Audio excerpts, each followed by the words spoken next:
This study examines the relationship between English proficiency and academic scores while determining how well gender, SES, and grade level model the impact of English proficiency in the relationship. And the methodology for setting a sample. Hispanic student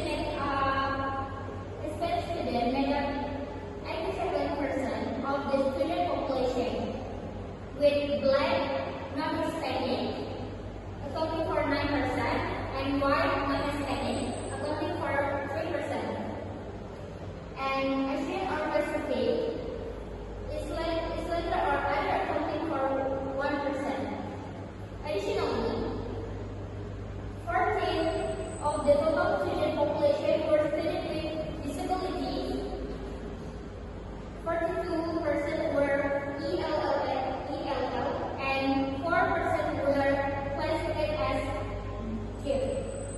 Females accounting for ELLs not enrolled in the English for speaking of other language program during the year preceding the FCAT, and each patient did not participate in this study.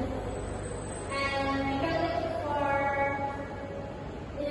this the figure is frequency and percentage of the sample. So this is the sample of the methodology.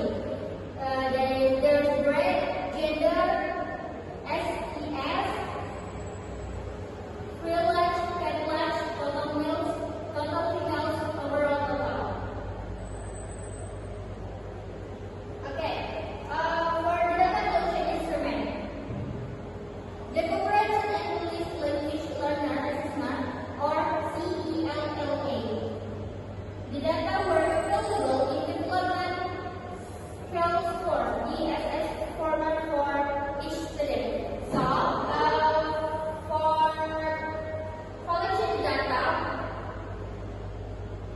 is journal using DSS or Development Scale Scores.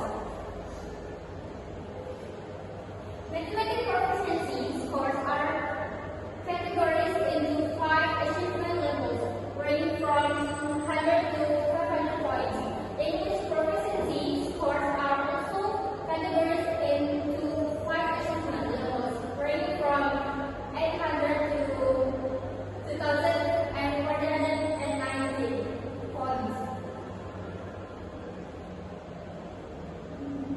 Okay. And the data analysis, the collection of the data analysis with statistics to use in data analysis. And the result of this methodology, the following